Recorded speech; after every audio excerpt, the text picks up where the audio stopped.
The late afternoon sun cast long shadows across the parking lot of Jackson's Brews, painting the asphalt a shimmering, deceptive cool. Judge Preston Holloway, the weight of a dozen complex cases settling in his shoulders, pulled his Lexus into an empty spot. Pumpkin spice already, he mused, a flicker of amusement touching his lips. The thought of Ellie Franco's overenthusiastic seasonal decorations was a familiar comfort.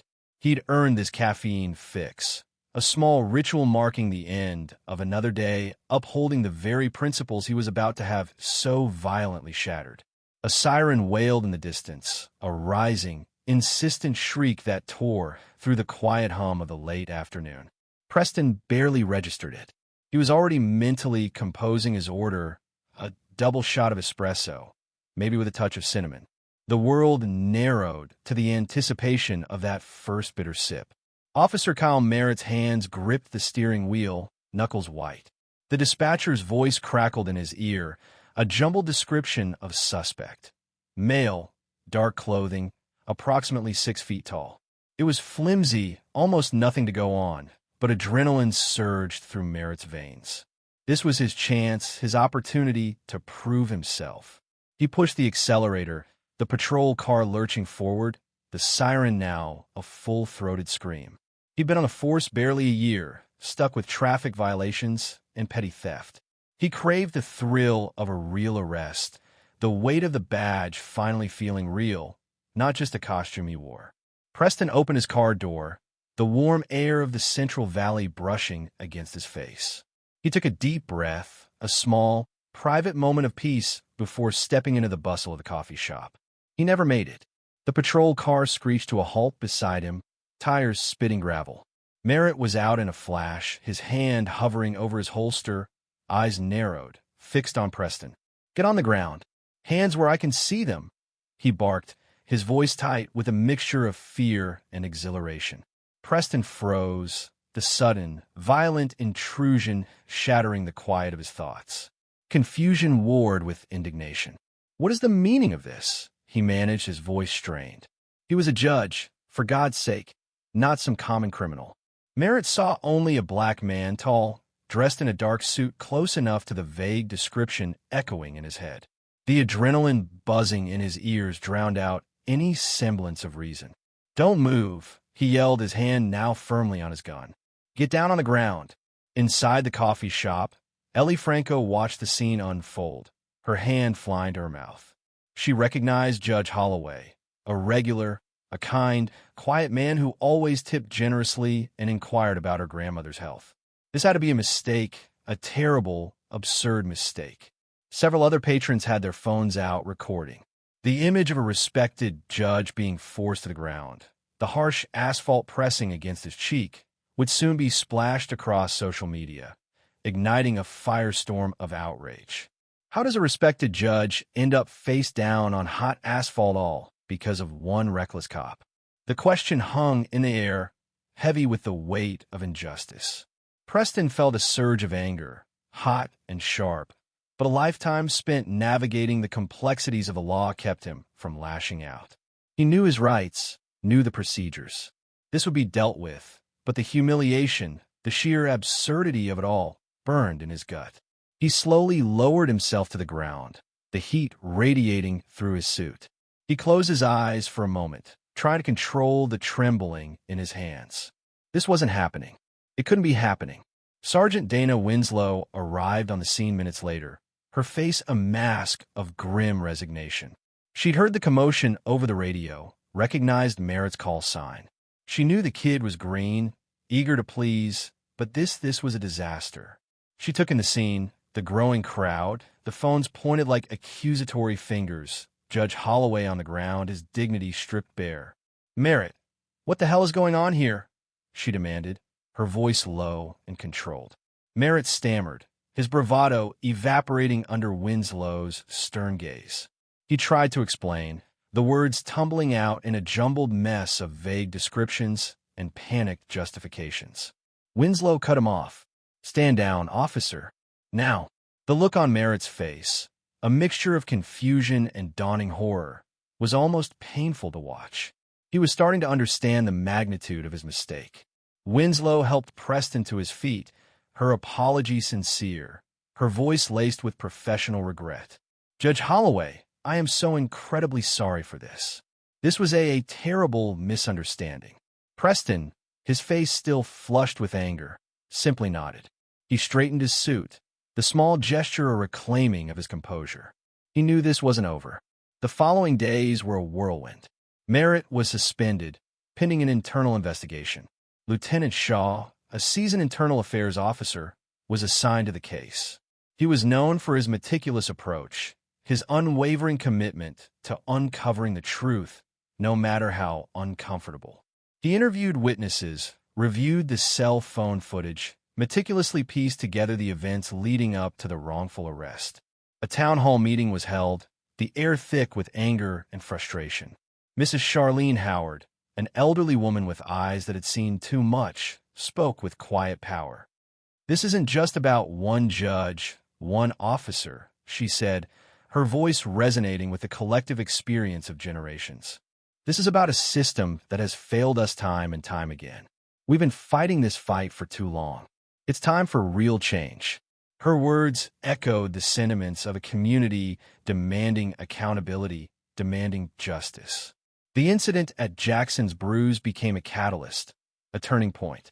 The Modesto Police Department initiated mandatory racial bias training, implemented stricter protocols for suspect identification, and established a community review board. It was a start, a small step on a long and difficult road towards reform. The echoes of Merritt's reckless actions, however, would reverberate for much longer, a stark reminder of the deep-seated biases that still plague the system and the ongoing fight for equality. The late afternoon sun cast long shadows across the street, painting the brick facade of Jackson's Brews in a warm, fading light. Preston Holloway, his shoulders heavy with the weight of a day spent navigating the complexities of the human condition, longed for the solace of a strong cup of coffee. He'd been looking forward to it all afternoon, a small beacon in the sea of legal arguments and pronouncements. He pushed open the door, the familiar jingle of the bell a momentary distraction. "Ellie, my usual," he'd started to say, a ghost of a smile touching his lips before the world fractured. "Hands up now." The words, sharp and edged with a frantic energy, sliced through the quiet hum of the coffee shop. Preston's mind, still steeped in the day's deliberations, struggled to process the abrupt shift. He turned, a slow, deliberate movement, to face the source of the command. A young officer, his face flushed, his hand hovering near his holster, stood tense, his eyes locked onto Preston. Something cold, a premonition perhaps, pricked at Preston's skin. He saw a flicker of something in the officer's eyes, a desperate need for validation, raw and untamed. It chilled him more than the evening air. "I'm Judge Preston Holloway," he said, his voice calm, even. "I'm not armed." His mind raced, sifting through the possible explanations. A prank? A case of mistaken identity? He studied the officer, searching for a sign of recognition, a flicker of understanding. But the officer's gaze remained fixed, his grip tightening on the gun at his hip. "On the ground. Now." The officer's voice was strained. The tremor in his hand betrayed the adrenaline coursing through him. Preston felt a surge of indignation, a wave of disbelief that washed over him. This was absurd. He was Judge Holloway. He presided over this very county's court. This couldn't be happening. But it was. Before he could respond, rough hands seized his arms, yanking them behind his back. The metallic click of handcuffs biting into his wrists was a stark contrast to the gentle clinking of coffee cups he had expected. He was shoved forward, his chest hitting the cold metal of the police cruiser. Humiliation burned hot in his throat. The world, once a familiar landscape of legal precedent and courtroom decorum, had tilted on its axis. He heard the gasps, the murmurs of disbelief. He felt the weight of eyes upon him, the silent witnesses to this unfolding absurdity. His mind, a well-oiled machine of logic and reason, sputtered in the face of this irrationality. He felt a deep, visceral anger begin to simmer, a slow burn against the injustice of the situation. He wouldn't let this stand. He wouldn't. What are you doing? He didn't do anything. Ellie's voice, sharp and clear, broke through the stunned silence. Her face, usually etched with the friendly banter of a barista, was now a mask of outrage. Preston, despite the turmoil within, felt a sliver of gratitude for her intervention. It was a small anchor in a sea of chaos. The officer, oblivious to the rising tide of protest, barked into his radio, his voice laced with the breathless excitement of a hunter who had cornered his prey. Preston closed his eyes for a moment, the cold metal of the car hood pressing against his cheek. He could hear the click and whir of cell phone cameras, the digital witnesses to this unfolding spectacle. The thought ignited a new spark within him, a resolve to not only clear his name, but to challenge the system that had allowed this to happen. More voices joined Ellie's, a chorus of disbelief and anger. "That's Judge Holloway!" someone shouted, their voice laced with incredulity. The officer, momentarily startled, looked around, his eyes darting from face to face. His bravado seemed to falter, replaced by a flicker of doubt. But it was too late. The seed of doubt had been sown, and it was rapidly taking root in the minds of the onlookers. Sergeant Dana Winslow arrived on the scene, her face grim. She'd seen enough in her years on the force to recognize a rapidly escalating situation. Her gut churned with a mixture of anger and regret. Merritt, a rookie barely out of the academy, was a good kid, eager to please, but prone to impulsive decisions. This, however, was a colossal mistake. She approached Merritt, her gaze sharp. "Merritt, what's going on here?" she demanded, her voice low but firm. Merritt, his face now pale, stammered an explanation, his words tumbling over each other in a jumble of confused justifications. Winslow listened, her expression hardening with each passing word. This wasn't just a mistake, it was a blatant act of racial profiling. Internal Affairs arrived shortly after, Lieutenant Shaw, his face impassive, taking in the scene. He knew this would be more than a simple arrest report. This would be a media firestorm. The videos were already circulating online, sparking outrage and condemnation. Later that evening, at a hastily convened town hall meeting, Mrs. Charlene Howard, her voice trembling with a lifetime of accumulated injustice, addressed the crowd. "We've been fighting this fight for generations," she said, her eyes blazing with righteous anger. "How many more times must we see our sons, our brothers, our fathers humiliated and degraded before real change happens?"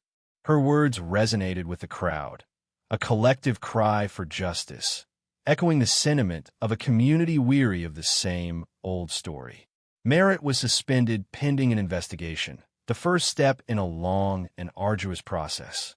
The incident at Jackson's Brews became a catalyst, a tipping point that forced the Modesto Police Department to confront its own internal biases and initiate long overdue systemic change. For Preston, the taste of coffee that evening was bitter, laced with the lingering aftertaste of injustice. But it was also a catalyst, fueling his resolve to fight for a system that truly served justice for everyone. The biting asphalt radiated heat through the thin soles of Judge Preston Holloway's shoes, a stark contrast to the icy chill seeping into his bones. Each click of the handcuffs, digging into his wrists, resonated not just against his skin, but against the very foundations of his composure. He'd seen enough courtroom dramas to know this scene was playing out wrong, tragically, ridiculously wrong. The young officer, Merritt, whose name tag he'd barely glanced at, was practically vibrating with an almost manic energy. Holloway felt a flicker of pity, a dangerous emotion in this situation, but he couldn't help but see a terrified boy playing a role too big for him, clinging to procedure like a life raft in a storm. "You have the right to remain silent." Merritt was reciting the Miranda rights, his voice wavering slightly, a tremor that Holloway suspected had more to do with adrenaline than protocol. This is absurd, he thought, utterly absurd. The weight of the moment pressed down, not just the physical weight of the cuffs, but the weight of every sideways glance, every hushed whisper, Every camera phone pointed his way, documenting his humiliation, his unwarranted detainment. He dedicated his life to the pursuit of justice, and here he was, on the receiving end of its perversion. The air crackled with a nervous energy, the crowd growing thicker, a buzzing hive of murmurs and clicks. The smell of burnt coffee wafted from Jackson's brews, a bitter irony in the air. He just wanted a quiet cup, a moment of respite after a grueling day on the bench. Now this. His jaw tightened. Indignation warred with fatigue, a burning ember in the ashes of his patience. This cannot stand. He had to regain control, reassert his dignity, even in this undignified position. He opened his mouth to speak, to demand an explanation, but the words caught in his throat. What explanation could possibly justify this? A new presence cut through the tableau. A woman, older, more seasoned, her uniform crisper, her demeanor calmer. Sergeant Winslow. He recognized her, vaguely, from a community policing event a few months back. "Kyle, what's going on?"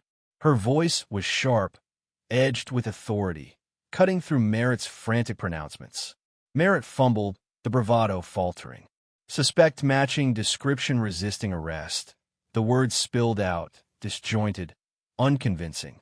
Winslow's gaze shifted to Holloway, taking in the handcuffs, the bewildered faces in the crowd, the flashing red and blue lights, painting the scene in an unsettling glow. Her eyes widened, a flicker of recognition, then disbelief. God Almighty! The words were barely a whisper, yet they carried more weight than all of Merritt's bluster. She reached out, not to Holloway, but to Merritt, her hand firm on his arm. "Show me his ID." The command was quiet, yet undeniably powerful. Merritt hesitated, a flicker of defiance in his eyes, quickly extinguished under Winslow's steady gaze. He fumbled with Holloway's wallet, his hands trembling. The leather creaked as the wallet opened, revealing the embossed lettering, the gold seal, the undeniable identification. Judge Preston Holloway. Winslow's breath hitched, a sharp intake of air that echoed the collective gasp of the onlookers. The air seemed to thicken, charged with a palpable tension. Winslow felt a wave of nausea wash over her. This was bad, catastrophically bad. She'd seen rookie mistakes before, but this was a career ender, a PR nightmare, a stain on the entire department. Damn it, Merritt. She thought, what the hell were you thinking? You're handling it wrong. Holloway finally spoke, his voice low and steady, a stark contrast to the chaos swirling around him. The words, though simple, hung heavy in the air, a quiet indictment not just of Merritt's actions, but of the system that allowed such actions to occur. Winslow's gaze snapped back to Holloway. Shame and regret warred within her. "Officer Merritt, release Judge Holloway." Immediately. Her voice was firm, brooking no argument. Merritt hesitated, his face flushed, a mixture of confusion and resentment twisting his features. He looked at Winslow, then back at Holloway, his grip on the handcuffs tightening for a fraction of a second before loosening. The metallic click of the releasing mechanism echoed in the sudden silence. The damage was done. Winslow knew it, Holloway knew it, and, judging by the sea of cell phones still pointed their way, everyone else knew it too. The video would go viral. The headlines would scream. The fallout would be immense. The incident became a flashpoint. The video, shared and reshared across social media, ignited a firestorm of public outrage. News outlets descended upon Modesto, their cameras capturing every protest, every press conference, every heated town hall meeting. The name Judge Preston Holloway became synonymous with the fight against racial bias in policing. At a packed town hall, an elderly woman, Mrs. Charlene Howard, her voice trembling with emotion, spoke for many when she said, "This isn't new. This fight, this pain, it's been passed down through generations. We've been marching, protesting, demanding change for decades, and still, we see the same injustices repeated." Her words resonated deeply, a stark reminder of the long and arduous journey towards equality. Within the Modesto Police Department, the repercussions were swift. Officer Merritt was suspended pending a full investigation. Lieutenant Shaw, the lead investigator from Internal Affairs, felt the weight of the situation pressing down on him. He knew this case wasn't just about one officer's mistake. It was a reflection of deeper systemic issues within the department, issues that needed to be addressed. He pored over the body cam footage, the witness statements, the mounting evidence, a grim determination settling over him. This investigation would be thorough, leaving no stone unturned. The department needed to change, to evolve, to become a force that truly served and protected all members of the community. The arrest of Judge Holloway was a tragedy, but it was also a catalyst for change, for dialogue, for a reckoning that was long overdue. The bitter aroma of roasted coffee beans clung to the air, a familiar comfort in the dimly lit Jackson's brews. Preston Holloway, his tie loosened, his shoulders slumped with the weight of a long day, felt a flicker of anticipation for the caffeine fix that awaited him. He hadn't even made it to the counter before Ellie Franco, the barista with the perpetually sunny disposition, recognized him. "Judge Holloway, rough day?" she asked, her voice warm, a stark contrast to the chill that still lingered in his bones from the evening air. "You could say that," Preston managed, a wry smile tugging at the corner of his lips. He rubbed a hand over his face, the residual sting of the evening's events prickling beneath his skin. The injustice of it all, the sheer absurdity, still resonated within him like a discordant note. A routine coffee run turned into a public spectacle, he thought, the memory of flashing lights and accusing eyes making his stomach churn. And for what? For existing while black. "The usual?" Ellie asked, her question a gentle tether pulling him back to the present. "Please," he replied, his voice a low rumble. He watched as she expertly worked the espresso machine, the rhythmic hiss of steam a soothing counterpoint to the chaotic symphony playing out in his mind. This is what normal feels like, he thought, the familiar scent of coffee grounds and the warmth radiating from the machine grounding him. But normal is a luxury I'm not afforded anymore. He glanced towards the large windows facing the street, his gaze drawn to the growing crowd gathered outside. Their murmuring voices, punctuated by the occasional shout, filtered through the glass, a constant reminder of the incident that had thrust him into the unwanted spotlight. Ellie placed his coffee on the counter, the small gesture a silent acknowledgement of the shared unease that hung heavy in the air. "It's on the house, Judge," she said, her voice soft but firm. He met her gaze, a flicker of gratitude warming his chest. He saw not pity in her eyes, but solidarity, understanding. It was a small act of kindness, yet it resonated deeply within him, a balm on the raw wound of injustice. "Thank you, Ellie," he said, his voice thick with emotion. He took a sip of the steaming liquid, the familiar bitterness a welcome sensation. "This is my community," he thought, the warmth of the coffee spreading through him. "These are my people." But the momentary solace offered by the coffee and Ellie's kindness was fleeting. The murmurs from the crowd outside grew louder, more insistent. He saw the flashing lights of police cars reflecting off the glass, the scene outside morphing into a chaotic tableau of flashing lights and raised voices. He recognized Sergeant Winslow, her face etched with a mixture of concern and weariness, trying to maintain order.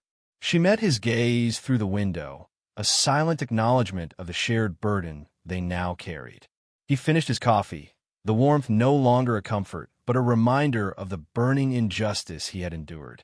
"This isn't just about me anymore," he realized, the weight of the situation pressing down on him with renewed force. "This is about every person of color who has ever been unjustly targeted, every person who has ever been judged by the color of their skin." He walked towards the door, his movements deliberate, his gaze steady.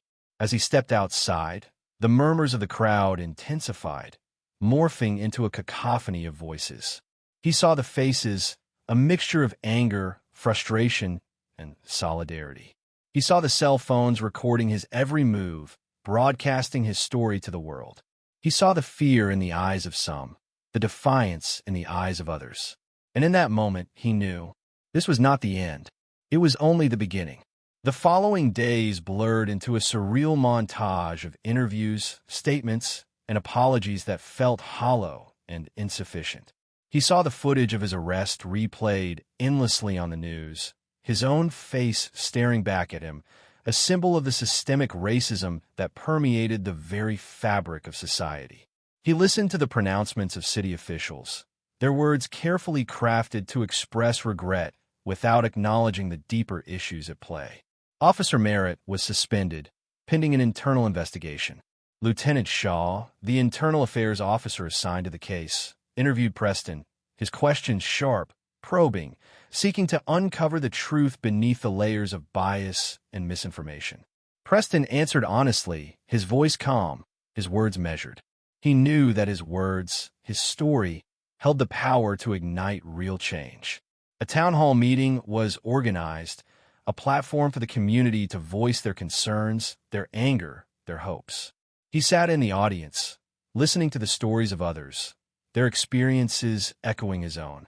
He heard the voice of Mrs. Charlene Howard, an elderly woman whose words resonated with the weight of generations of injustice. "We've been fighting this fight for a long time," she said, her voice trembling with emotion. "And we're not going to stop now." Preston listened, his heart heavy with the weight of her words, the weight of history. He knew that this was not just about him. It was about Mrs. Howard. It was about every person who had ever been denied justice, every person who had ever been marginalized, every person who had ever been judged by the color of their skin. And in that moment, he felt a surge of resolve. This was not the end. This was just the beginning. He would fight. He would fight for justice, for equality, for a future where no one would have to endure the indignity he had experienced. He would fight for a future where the color of his skin would not define him, would not limit him, would not make him a target. He would fight, because it was not just about him. It was about everyone. The flashing blue and red lights sliced through the twilight, painting the Jacksons' bruised parking lot in alternating strokes of harsh illumination. Preston Holloway, the chill of the asphalt seeping through his thin-soled shoes, felt a cold, hard knot tighten in his stomach. It wasn't the lingering humiliation of the wrongful arrest, though the sting of that was still raw, a throbbing pulse beneath his skin. It was the pervasive, sickening realization that this public spectacle of injustice was a scene played out countless times, unseen, unheard, in the shadowed corners of society. He watched as Officer Merritt, his face now drained of its earlier bravado, was being questioned by a stern-faced man in a dark suit. Holloway's mind replayed the young officer's words, "You fit the description," each syllable a tiny, barbed hook tearing at his composure. He knew, with a certainty that settled deep in his bones, that this wasn't about a description. This was about the color of his skin. He closed his eyes for a moment, inhaling the bittersweet aroma of brewing coffee, clinging to it as a lifeline to normalcy. Ellie, the barista, emerged from the coffee shop, her face etched with worry. Her presence, a small beacon of familiarity in the swirling chaos, offered a momentary respite. He managed a weak smile, trying to convey a reassurance he didn't quite feel. He wasn't just a judge anymore. He was a symbol, a lightning rod for the pent-up frustrations of a community. And he wasn't sure he was ready for that weight. Merritt shifted his weight uneasily, the weight of his badge suddenly feeling like lead against his chest. He could feel the stares, the silent judgment emanating from the small crowd that had gathered. The initial rush of adrenaline, the self-congratulatory pat on the back he'd envisioned for apprehending a suspect, had long since evaporated, leaving behind a hollow, gnawing anxiety. Lieutenant Shaw's questions were sharp, precise, each one chipping away at the flimsy justification he'd constructed for his actions. His internal monologue, once a stream of confident pronouncements, was now a chaotic jumble of self-recrimination and desperate justifications.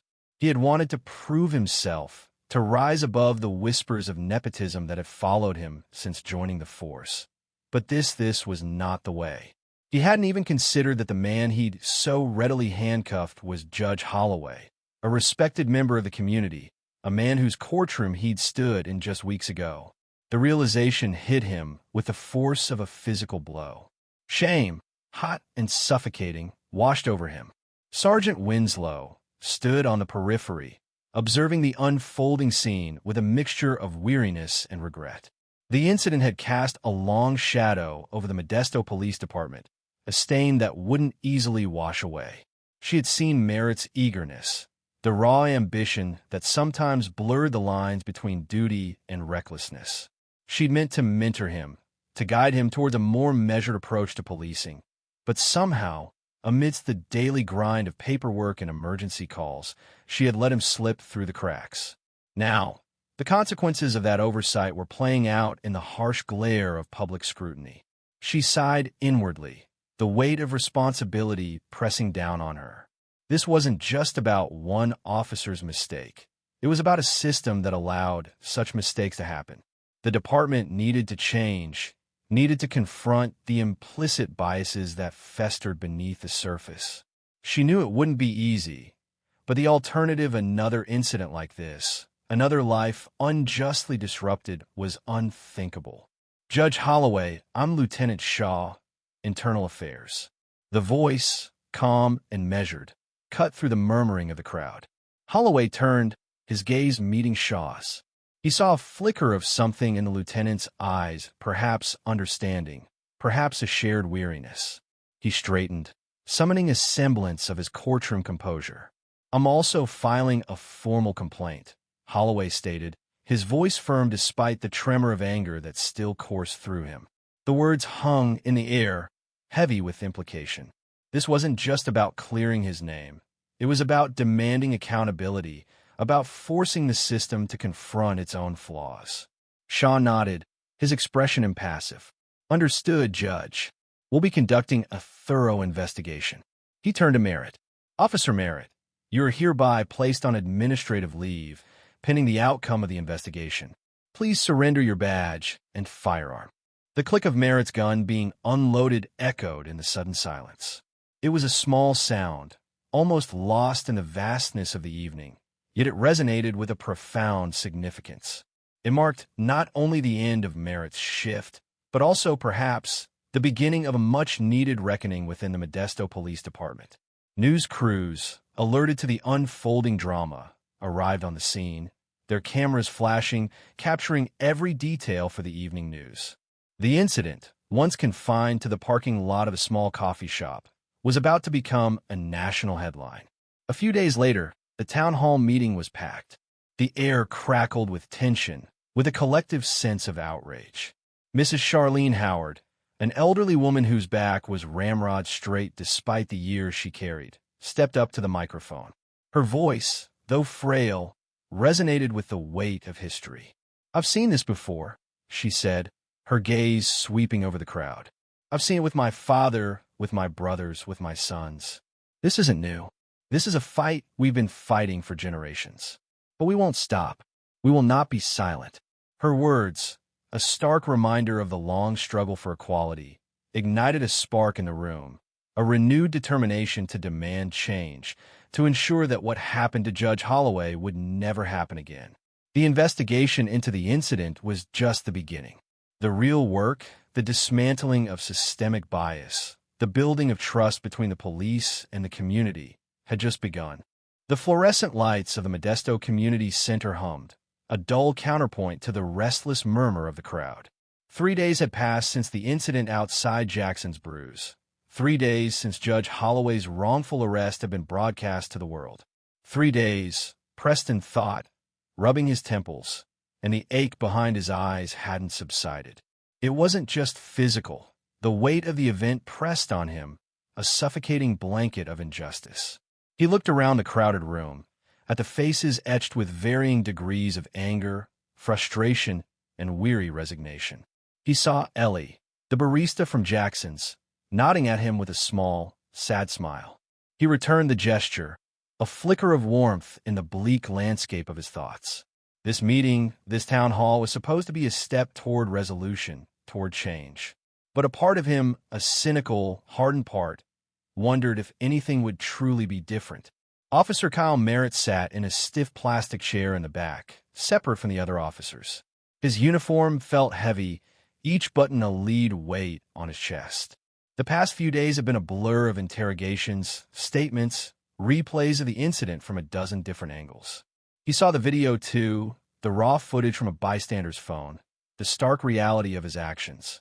He had been so certain, so focused on the suspect description, that he hadn't truly looked at the man in front of him. Shame burned in his throat, a bitter taste he couldn't swallow. He had wanted to make a difference, to protect and serve, and instead he had become the very thing he'd sworn to fight against. The whispers around him, the glares directed at the back of his head, felt like physical blows.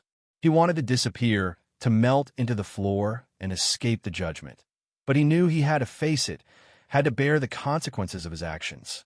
Sergeant Dana Winslow stood near the stage, observing the crowd with a mixture of concern and resignation. She had seen this before, this raw, open wound of community distrust. She knew that Merritt's mistake, though egregious, was a symptom of a larger problem, a systemic issue that ran deeper than one officer's impulsive actions. She had tried, within the confines of the department, to push for better training, for more community engagement, but progress had been slow, agonizingly slow. This incident, this public outcry, was a tragic catalyst, but perhaps, she hoped, it would finally force the necessary changes. The weight of responsibility pressed on her shoulders, the burden of not only upholding the law, but also of repairing the fractured trust between the police and the community they served. Lieutenant Shaw from Internal Affairs stood near the entrance, his face impassive. He had a job to do, an investigation to conduct, and he wouldn't let the emotions of the room sway his judgment. He had seen the best and the worst of the police force, the acts of heroism and the devastating consequences of prejudice. He would gather the facts, review the evidence, and ensure a thorough and impartial investigation. Justice, he knew, wasn't always swift, but it was necessary. He watched the speakers take the stage, one by one, their voices trembling with anger, frustration, and a deep-seated weariness. A microphone squealed, a sharp, piercing sound that cut through the murmuring crowd. The mayor stepped forward, his face grim, his voice strained as he attempted to soothe the simmering tension. He spoke of due process, of accountability, of the need for unity and healing. His words, though well-intentioned, felt hollow to many in the room, a predictable script in a play they had seen too many times before. Several citizens took the stage, sharing their own experiences with police misconduct. A young man recounted a humiliating stop and frisk. A mother described the fear she felt every time her son left the house. Each story, each shared experience, added another layer of pain, another testament to the broken relationship between the police and the community. Then, a small, frail woman with silver hair and a determined glint in her eyes approached the microphone. Mrs. Charlene Howard adjusted the microphone, her hand trembling slightly. The room quieted, a hush falling over the crowd as she began to speak. "I'm 74 years old," she said, her voice clear and strong, resonating with a quiet power. Preston leaned forward, captivated by the unwavering strength in her gaze. He felt a shift in the atmosphere, a palpable wave of respect and anticipation. "I marched in Selma," she continued, her words hanging in the air, heavy with history. "I fought for the right to vote, the right to be treated as a human being. I've seen things you wouldn't believe, things that would break your heart." Her voice cracked slightly, but she held her head high, her eyes fixed on some distant point, as if looking back through the years. Preston could almost see the ghosts of those memories flickering in her eyes, the echoes of a struggle that spanned generations. "I'm tired," she admitted, a tremor in her voice. "But I'm still standing." The words resonated with a power that transcended the room, a testament to the enduring spirit of resilience. The crowd erupted in applause, a wave of sound that washed over the room, carrying with it a mixture of grief, anger, and a flicker of hope. Preston felt a lump forming in his throat, a wave of emotion washing over him. He wasn't just a judge, a victim of a single incident. He was part of a larger narrative, a continuing struggle for justice and equality. Merritt, in the back of the room, felt Mrs. Howard's words like a physical blow. He saw not just the woman before him, but the generations who had fought for the very rights he had violated. He felt the weight of his actions, not just in the present, but in the context of a history he had failed to understand. Winslow closed her eyes briefly, taking a deep breath. Mrs. Howard's words were a stark reminder of the work that still needed to be done. The road ahead would be long and difficult, but she was committed to walking it, to fighting for a future where such incidents were a relic of the past. Shaw, observing the crowd, knew that this was a turning point. The incident, the outrage, the testimony, they had all converged to create a moment of reckoning. He knew his investigation would be more than just a procedural matter. It would be a small part of a larger movement, a step toward a future where justice wasn't just a word, but a reality. The hum of the fluorescent lights seemed to fade into the background, replaced by the quiet strength of Mrs. Howard's voice, echoing the unwavering pursuit of justice through the generations. The heavy oak door of the Stanislaus County Courthouse felt different under his hand. Heavier. Not physically, of course. It was the weight of unspoken words, the lingering residue of the incident that clung to the aged wood, seeping into his palm like a phantom chill. Preston Holloway, judge of the Superior Court, drew a slow breath, the air thick with the dust of history and the fresh scent of anxiety. He hadn't realized how much he'd missed this building, this ritual, until the simple act of opening the door felt like a victory. A small, private victory in a war that had only just begun. Inside, the usual hushed hum of legal proceedings vibrated with an unfamiliar undercurrent. Eyes met his, darted away.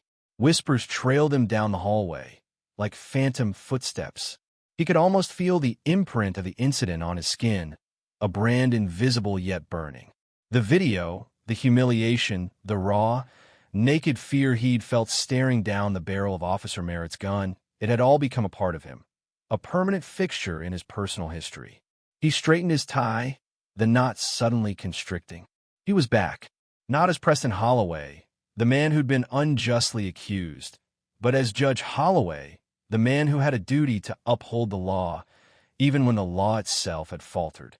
"Good morning, Judge Holloway," a young clerk stammered, her face flushed.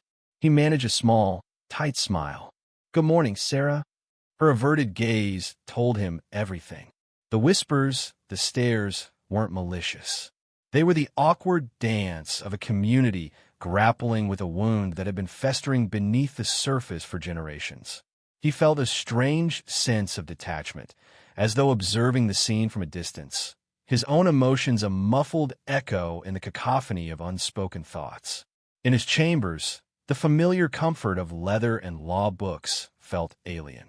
He sat at his desk, the smooth wood cool beneath his fingers. He could almost see the reflection of Officer Merritt's face in the polished surface, the young man's eyes wide with a dangerous mix of fear and bravado. He closed his eyes, pushing the image away. He needed to focus. He needed to be the calm in the storm. The first case was a simple traffic violation. He listened patiently, his mind wandering back to the town hall meeting he'd attended the previous week. The raw emotion in the room, the collective anger, the shared stories of injustice, it had been overwhelming. Mrs. Charlene Howard, a woman whose dignity outweighed her years, had stood at the microphone, her voice trembling but resolute. "We've been fighting this fight for a long time," she'd said, her words echoing in the packed auditorium. "My father fought it. My grandfather fought it. And I'll be damned if my grandchildren have to fight it too." Her words had resonated deep within him, a stark reminder that his experience, while singular, was part of a larger narrative. He returned his attention to the case at hand, his voice steady as he delivered his verdict. He was a judge, not an activist. His power lay in the courtroom, in the impartial application of the law. But something had shifted within him. He knew he could no longer be a passive observer. Later that day, Lieutenant Shaw, the internal affairs officer assigned to the investigation, paid him a visit. "We've concluded our internal investigation, Judge Holloway," Shaw said, his tone professional, almost apologetic. Officer Merritt has been suspended pending further review. The department will be implementing mandatory racial bias training for all officers. Holloway nodded, his expression unreadable. He had expected this. It was a start, a small step in the right direction. But it wasn't enough. Sometimes strength isn't about swinging your fists, he said, his voice quiet but firm. It's about standing so still, so calm that the truth screams louder than violence ever could. Shaw looked at him, a flicker of understanding in his eyes. The changes within the department were swift and significant. Body cameras were issued to every officer. Community outreach programs were established. The chief of police, a man who had initially dismissed the incident as an isolated case of poor judgment, now spoke publicly about the need for systemic reform. The incident, the video, had become a catalyst for change, a painful but necessary reckoning with the deep-seated biases that plagued the system. He knew the fight was far from over. There would be resistance, pushback, and those who would cling to the old ways. But he also knew that something had broken, a dam of silence had burst, and the floodgates of change were open. He was no longer just a judge. He was a symbol, a testament to the power of resilience in the face of injustice. The weight on his shoulders was heavier than ever, but now it felt different. It wasn't the weight of shame and humiliation, but the weight of responsibility, the weight of hope. The squeak of sneakers on polished linoleum, the rustle of papers, the low hum of adolescent energy, these were the sounds that filled the Modesto High School gymnasium. Months had passed, but the echoes of that day outside Jackson's Brews still reverberated in Preston Holloway's bones. He adjusted his tie, the knot feeling strangely tight, a physical manifestation of the tension coiling in his gut. He hadn't wanted to be here. Public speaking, especially to a room full of teenagers, wasn't exactly his forte. Yet, here he stood, a symbol, a reluctant figurehead in a fight he never asked to join. The faces before him were a kaleidoscope of youthful curiosity, skepticism, and a raw, untamed hope that he both admired and envied. He remembered that feeling, that potent blend of idealism and invincibility. It had faded with time, eroded by the harsh realities he'd witnessed from the bench. He wondered if these bright-eyed students would retain their fire, or if they, too, would eventually succumb to the world's weary cynicism. Judge Holloway, a girl with vibrant purple streaks in her hair, began, her voice amplified by the microphone. "How did you stay so calm? I saw the video." "That cop was," she trailed off, searching for the right word, her face flushed with indignation. Preston inhaled deeply, the scent of floor wax and stale popcorn oddly comforting. Calm. That wasn't how he'd felt. Beneath the surface of his controlled exterior, a storm had raged. Fury, humiliation, fear they'd all clawed at him, threatening to shatter the composure he'd cultivated over years on the bench. He'd wanted to lash out, to demand respect, to make Merritt understand the weight of his badge, the power he wielded so carelessly. Because fighting back in that moment wouldn't have changed his mind, he said, his voice steady, measured. He saw a flicker of disappointment in the girl's eyes. They wanted a hero, a warrior, not a man who chose stillness in the face of injustice. He understood. He'd once felt the same. Sometimes strength isn't about swinging your fists. It's about standing so still, so calm that the truth screams louder than violence ever could.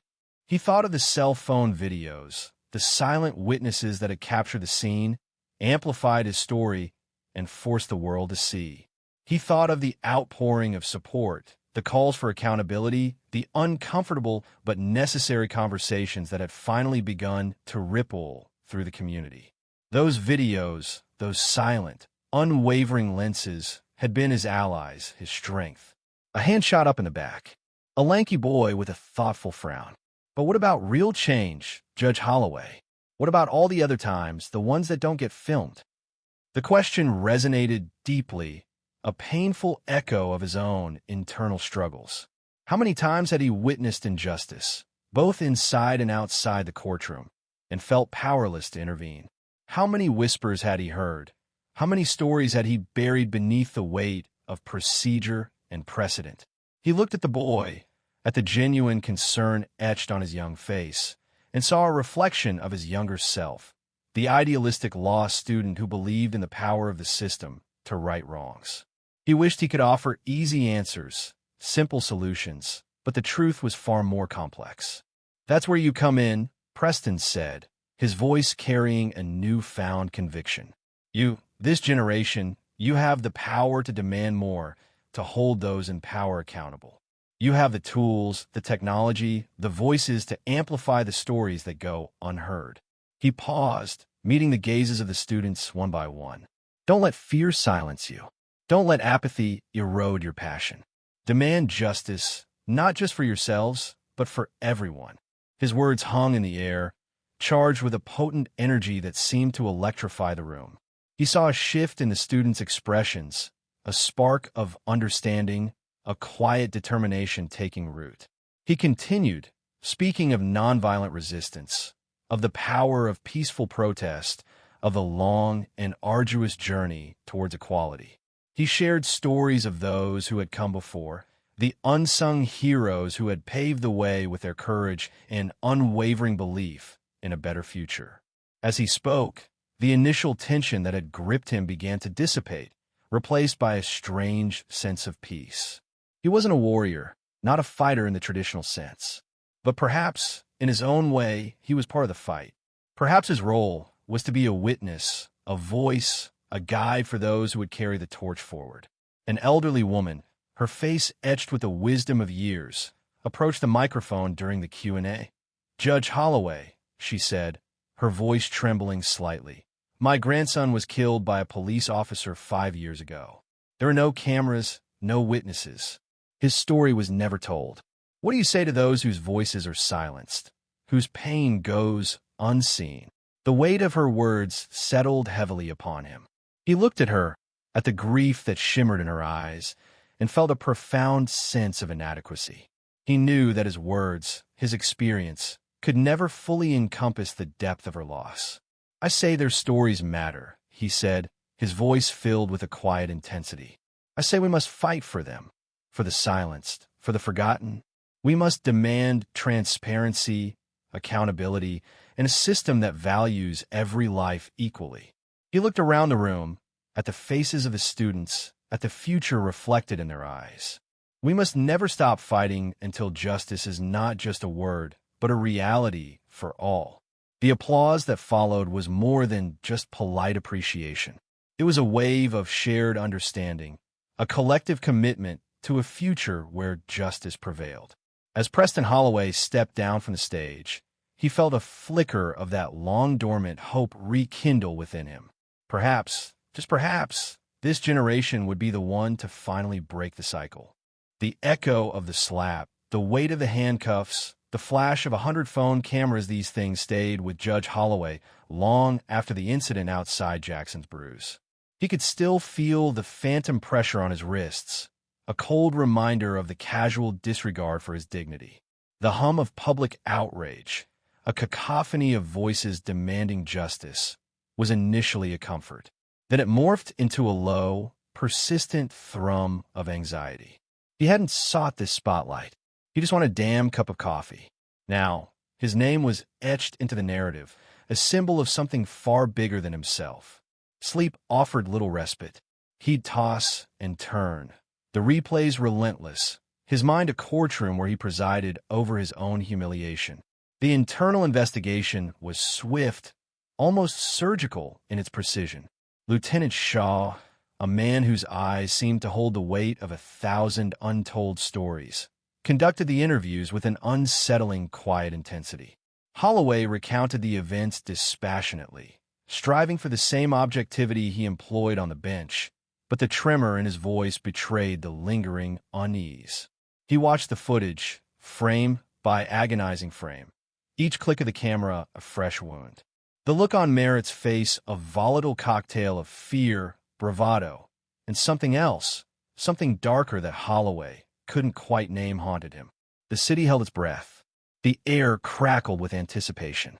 The Modesto Police Department, a monolith of procedure and tradition, felt the tremors of change rippling through its foundations. Sergeant Winslow, a woman whose calm exterior masked a profound weariness, oversaw Merritt's suspension with a heavy heart. She had seen this before, this toxic blend of inexperience and prejudice, and the predictable devastation it wrought.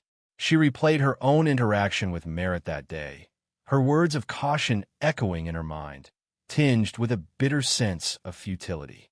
She knew that Merritt's actions were not an isolated incident, but a symptom of a deeper malaise, a systemic infection that needed drastic treatment. The ripples extended beyond the police department. Jackson's Brews, once a haven of caffeine-fueled conversations and community gossip, became a place of quiet reflection. Ellie Franco, the barista who knew the judge's usual order by heart, found herself replaying her own stunned silence, the way her hands had trembled as she dialed 911. She saw the fear in the eyes of her other customers, the raw, visceral shock that mirrored her own. She realized that the incident had shattered something precious, a fragile sense of security that had permeated their small community. The town hall meeting was a tempest of emotions. Raw anger clashed with weary resignation, demands for accountability intertwined with pleas for understanding. Mrs. Charlene Howard, her voice frail but resolute, spoke of a lifetime of similar indignities, a history of injustice etched into her very being. "This isn't new," she said, her words hanging heavy in the air. "We've been fighting this fight for generations. It's just being filmed now." Her words resonated deeply within Holloway, a sudden, profound understanding dawning within him. His experience, though painful and personal, was just one thread in a much larger tapestry of struggle. The ensuing months brought change, slow and arduous, like a glacier carving a new path through the landscape. The Modesto Police Department implemented mandatory bias training, reviewed its use of force policies, and established a community liaison program. These changes, however, were met with a mixture of hope and skepticism. Some lauded the department's proactive approach, while others viewed it as a superficial Band-Aid on a gaping wound. The city council held countless meetings, grappling with the complexities of systemic reform. The conversations were difficult, often heated, but they were necessary. They were the first tentative steps towards healing a fractured community. Kyle Merritt was fired. He left Modesto quietly, a ghost disappearing into the anonymity of a larger world. Holloway never saw him again. He didn't want to. The thought of confronting the man who had so casually violated his dignity filled him with a cold, hollow rage that he didn't want to acknowledge. He preferred to focus on the future, on the possibility of a different Modesto, a city where a black man could buy a cup of coffee without fear. The incident outside Jackson's Brews became a local legend, a cautionary tale whispered in hushed tones. It was a story of injustice, yes, but also a story of resilience, a testament to the power of community and the unwavering pursuit of equality. The fight was far from over. Holloway knew that. He understood now that real change wasn't a single event, a destination to be reached, but a continuous journey, a constant striving for a more just and equitable world. It was a marathon, not a sprint, and he was committed to running the race, one step at a time, for himself, for his community, and for the generations to come. The fight, he realized, had just begun. The real work was in the quiet, persistent effort of rebuilding trust, one cup of coffee, one conversation, one policy change at a time. The slap, the handcuffs, the cameras, they were a scar, a reminder of the past, but also a catalyst for the future. They were a part of his story now, a story that was still being written.